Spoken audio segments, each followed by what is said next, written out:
গোপাল ও তার বন্ধু মিলে এক মিষ্টি দোকানের মজার গল্প। একদিন গোপাল ও তার বন্ধু রাস্তা দিয়ে ভিনগাঁয়ে যাচ্ছিল। যেতে যেতে দেখতে পেল একটা মিষ্টির দোকানে থালায় থালায় থরে থরে মিষ্টি সাজানো আছে। মিষ্টি দেখেই দুজনের জিভে জল এসে গেল। দুজন পকেট হাতড়িয়ে দেখে মিষ্টি খাওয়ার মতো পয়সা পকেটে নেই। তখন ভর দুপুর, দোকানে ছাড়া আর কেউ ছিল না। গোপাল আর গোপালের বন্ধু আগে থেকে মতলব এঁটে নিয়ে দোকানে ঢুকে পড়ল। দুজনেই বেশ পেট পুড়ে যা ইচ্ছে সব রকম মিষ্টি খেয়ে নিল। চাদরের খাদ্য ভেবে দোকানদার একটু একটু করে কৃতার্থের হাসি হাসে। দোকানদার যখন দাম চাইল তখন গোপাল বলে, আমি দিচ্ছি। কত দাম হয়েছে তোমার?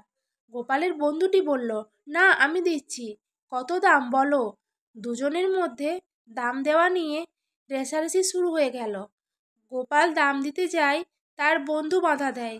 বন্ধুটি দাম দিতে এগোয়, গোপাল বাধা দেয়, না তুমি দেবে না, আমি দেব।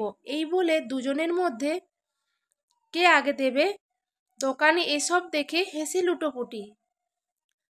পরিশেষে গোপাল দোকানিকে বললেন, মহাশয় আপনার কাঁধের গামছাখানা দিয়ে আপনার চোখ বেঁধে দিচ্ছি। আপনি চোখ বাঁধা অবস্থায় আমাদের দুজনের মধ্যে যাকে প্রথমে এসে ধরবেন সেই খাবারের দাম দেবে। বলুন রাজি আছেন? দোকানি গোপালের প্রস্তাবে রাজি হয়ে গেল।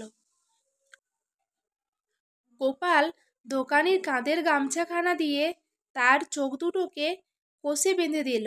তারপর গোপাল আর গোপালের বন্ধু দোকান থেকে তাড়াতাড়ি আরও কিছু মিষ্টি তাদেরই জায়গায় বেঁধে নিয়ে কেটে পড়ল। দোকানি দুহাতে এদিক ওদিক করে যেতে লাগলো। বেশ কিছু দূর চলে আসার পর গোপালের বন্ধুটি গোপালকে বলল, অনেকদিন পরে বেশ কানামাছি খেললে তো গোপাল।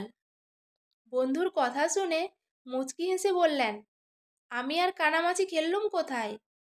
দোকানি বেটা এখনো বোধহয় খেলছে।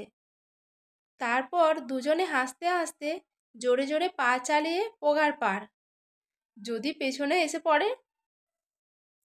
বন্ধুরা, গল্পটি যদি ভালো লেগে থাকে একটা লাইক করে দিও, আর চ্যানেলে নতুন হলে চ্যানেলটি সাবস্ক্রাইব করে পাশে থেকো। ভিডিওটি শেষ পর্যন্ত দেখার জন্য অসংখ্য ধন্যবাদ।